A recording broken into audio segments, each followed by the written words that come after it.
Why can't we doing this again? I imagine. Westworld Season 3, Episode 5. If we thought the last episode was a shambles, you're in for a treat. Once again, I made some sticky notes on the topic, just so that we can get clearly to the point and remember what I was thinking while the episode was occurring. Feel free to jump in at any time, mate. Sure thing, mate. Jump in when I feel it's necessary to make some really important comments on what's going on with this series. Right. So, disconnected with the storytelling, I'm not sure what the opening scene is supposed to be connected to. Wow, that's an amazing thought, isn't it? I remember the opening scene was basically two boys and dog and some kind of disaster happening. I am assuming it's in France. And these are the two gentlemen that are creating the ball of knowledge. The Beams Ball with the red lights. And this is very, very similar to Ford and the child that he meets, who has that dog. It's a very similar scene. I'm not sure if they're supposed to be connected or not. But that's from season 1 and perhaps 2. I can't quite recall if it's in 2. I think it's in 2 as well. But anyway, we're building this data machine, and I've written down, this isn't smart. Now I think I'm writing down this isn't smart because as we progress through the episode, things get dumber and dumber. The writing, I don't know if it's the writing or the storytelling or what, but it's not as smart as season 1. It's not as smart as even season 2.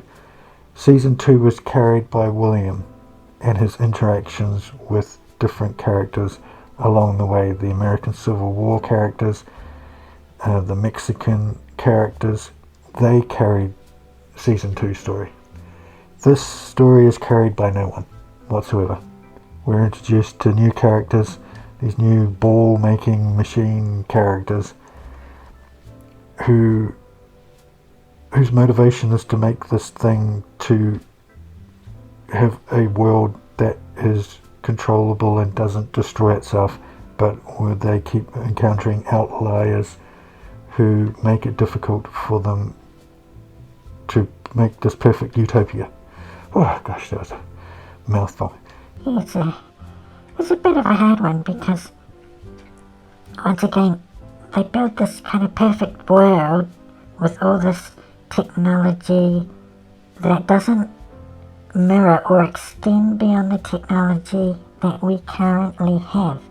So we've got all these magic glasses that show everybody's future and things. It gets kind of boring. And this magic ball that doesn't really know what's going on. They're trying to teach the magic ball, then it learns how to play the stock market and make money.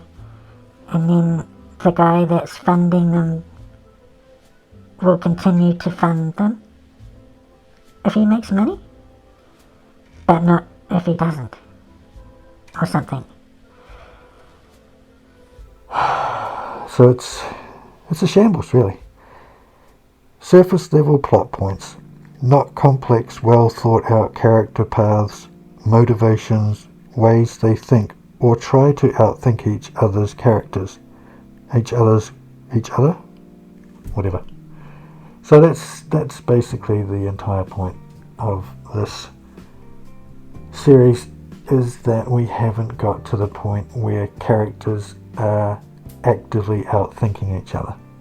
It's just these made up plot points, and some people call these things plot armor. There appears to be nothing that any of the characters could lose, because it's always, the gap's always filled in with something. It's just suddenly something happens, suddenly something's there, suddenly people do something that's not in a rational characteristic of anybody, and they break through the scene. That's what happens in this episode, and it's not happening in the series. They have a party drug scene where Caleb takes, or he's forced. He's not really forced, is he, to take it? Yeah, the rich guy, he slams the party drug pill thing into Caleb's neck, and then I don't know what the purpose of that was. There was a scene where he potentially could have got away, or he was struggling with Caleb, and he slams this party drug thing into his neck. He didn't run away, he just stood around, and then he falls over, and Dolores says, "What did you do?" And he says, he's got a party drug, and then he goes on a party trip through different scenes, and it just plays different music with different hues of light. There seems to be no payoff to this. Which I don't understand. I don't understand the plot point of this party drug. It adds nothing to the episode. Nothing special happens while he's on the party drug. He doesn't see anything that's wildly obvious to him but not obvious to anyone else. It makes no sense to me. But anyway, there was some fun music. Of the Valkyries, I was expecting to see some helicopters in that scene. So the character that stabs him doesn't run. What's the payoff? I'm not sure. Oh yes. So then they're all followed by Sea Rock's men. Yep, they came and chased them along while they escaped in a bulletproof car, because apparently every car is bulletproof, because that's obviously quite a common thing. People just randomly shooting at you as you drive past in your glass or perspex vehicle, so everyone has to have a bulletproof one now. So they passively follow them while they're in their bulletproof car. Remember, we're living in this techno world where everything's technology, and yet the Sea Rock men cannot take control of their car and kill them. This would mirror real life, where you could take control of an electric or a self-driven vehicle and kill someone. Everybody knows this, but apparently not in this reality. This reality must not be reality. It's so far from anything that resembles an advanced technology beyond the technology we have now. It doesn't seem to actually have any link to it. Anyway, so they're followed because, and this is what Caleb says, they want to get us alone to kill us. Ridiculous. What a ridiculous line it is. I don't understand why they'd need to do that. If they're all powerful and controlling the technology of this world, you could just kill them in broad daylight and nobody would even care. And even if they did, you could manipulate the system so that nobody would ever give evidence on that, and there would be no record of it even existing.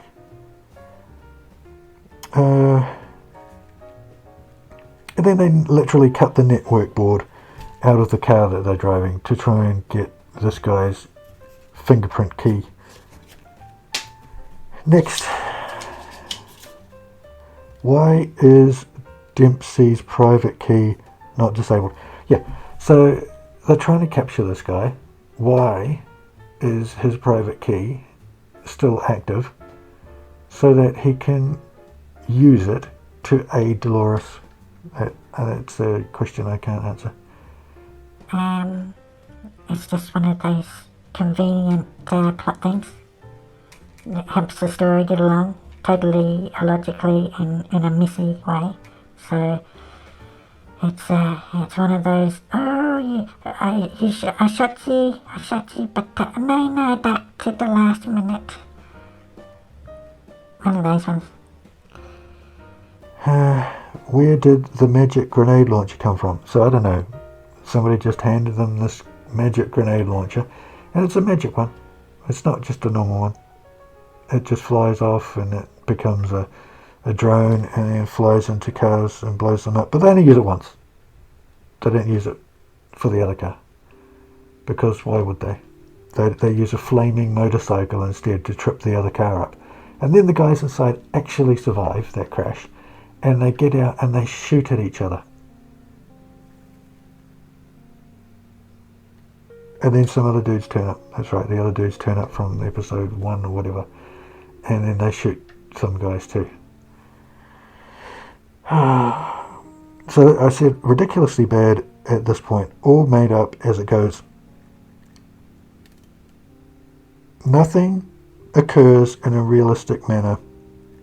And then you've got to ask, where's the air support? So they can drive all these vehicles after Dolores and Caleb and whoever the other guy's name is, which I've totally forgotten. But they have no helicopters. They have no drones. I think we just conveniently forgot about those in this story. I'm redlining on the mic at the moment.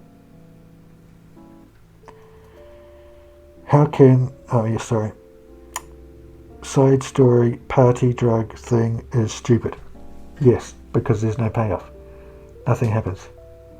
Yep, nothing happens. Takes a party drug, gets in the firefights, goes, whoa, I don't know what I'm doing. And he stands up in that vehicle when they take their huge 90-degree turn, doesn't lose the grenade launcher, doesn't dislocate his back, and then people shoot at him. He's an open target, they can't hit him. It's bad. It's absolutely bad. Rubbish. It's rubbish. Really. We've got to the point of it being just totally rubbish. How can they not track you with camera? Oh, that's right, yeah. So then they run off and they say, oh, we've got to get out of here before we can be followed. Mate, you can be followed everywhere. There's cameras everywhere. Surely these guys are tapped into their own system to be able to follow you wherever you go. Magic remote controls. So this androgynous person has a magic remote control which can get them a free ride on the subway. Amazing. Get people out of their cages. Oh, that's the next thing, isn't it, mate? Yeah, that's the next thing. We manipulate the computer system so that everyone gets a message on their cell phones and they go, oh, look at my cell phone. It tells me that I'm going to die, or I'm a bad person, or something. Oh no. They get a message on their cell phone, like I was saying before we hit to emergency cut there, and it says, I'm a bad person, or I'm never going to get my promotion, or oh, you're going to cheat on me, or anything like that.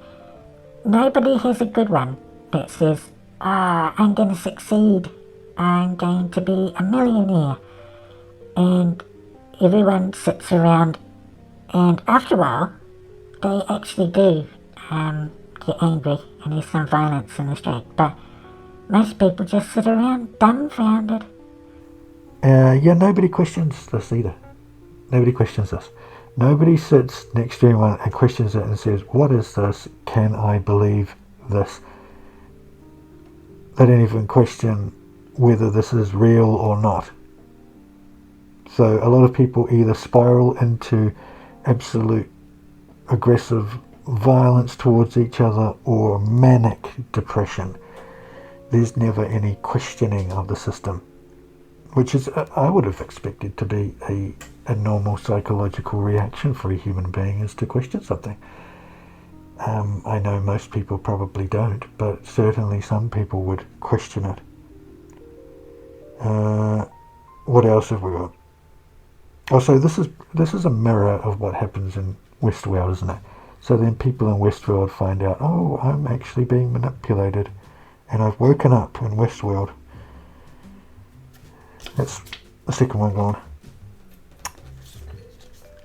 Next comment that was made. Too simple, not structurally thought out. Exactly.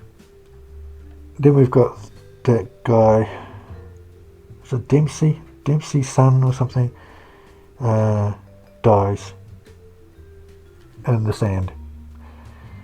People are around each other, freaking out that their lives have been predetermined and they are going to either commit suicide or do something ridiculous or try and kill each other. For no reason. I don't quite understand why you'd go off the wall and try and kill everybody. For no reason. Somebody tries to kill Caleb, but I don't know what the motivation for that was. And then Dolores steps in front of him, gets shot 3 times. Apparently a shell passes through her body and it doesn't hit Caleb, so he must be a very lucky man. Must have some of those lucky magic glasses. Oh yeah, as a side story. Yeah, side story. Martin, Stubbs, and Bernard. They appear for about 5 minutes this episode, and Bernard kind of takes control of himself.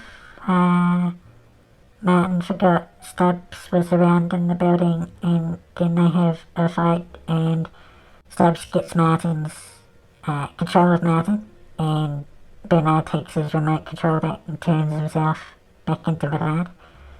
Bernard's kind of putting some questions into Martin's head as to whether or not he's doing the right thing or what Dolores' motivation is. Martin says, "My story's over now." And Martin then blows himself up, and Stubbs and Bernard walk out of the building. So Martin blows himself up with C-Rock's secretary or love interest. I'm not too sure at this stage. And I don't know what the purpose of that was either. But anyway, his story's over. So then we've got Dolores hunting him down and he hunting her down. So we've got... Oh yeah, so Caleb's memory's starting to develop. And it appears that we're going to find out later on that Caleb killed his own friend. That's what I'm assuming this leads to. It's because Dempsey's son or that rich guy said, "You did it, mate." So he must have killed his own friend. Then Dempsey, the older man that's funding this operation, goes out with C-Rock to the desert. C-Rock's crashed his jet. Then he smashes his head in and said, "You didn't make it." And we're just like really, really editing this at this point. However, we obviously don't do any forensics at crash sites or when people die. People just roll up in this world and go, "Look, there's a crashed plane and a dead person. That's enough for me." I'm sure he didn't go back and wipe the blood off the tail of the crashed jet. The crashed jet didn't even look too crashed, really. It just looked like it was broken up on the ground and set on fire, because it didn't sprawl itself across half a mile of desert. And then we've got him, who would be in one piece, obviously, and maybe he'd throw him into the burning plane to burn up, but surely he would have a head injury which wouldn't match with the plane, unless, we're trying to burn him up into just ashes with his bones burning to ash. Anyway, I'm thinking about this too much. Obviously, the people writing this show haven't thought about this whatsoever, because it doesn't make sense. And what I'm complaining about is that these things are noticeable. There's bits and pieces throughout the series that don't make sense at all. And your brain notices this thing. And it says, I'm taken out of the show because logically this can't actually be real. Or even anything that resembles reality as I understand it. what are we doing? Oh yes, so in the last scene, we've got a rift developing, potentially. Between Dolores and Caleb. So Caleb seems to have some ideas that don't quite gel with what Dolores is wanting to do. So will we see some drama in the next episode? Will we see that these people that are supposed to be working together actually find that they're working opposite? They're pushing in two different directions. That's what I'm trying to say. Is that what we'll see? Probably not. So what shocked me is that this is episode 5. We've got 3 episodes left. I thought we were only halfway through. And if you're halfway through, maybe then you could start tying things in the next 5 episodes. However, if you've got 3 episodes left, you're going to have to try and cram Maeve. And William, I don't know. Is William ever going to reappear?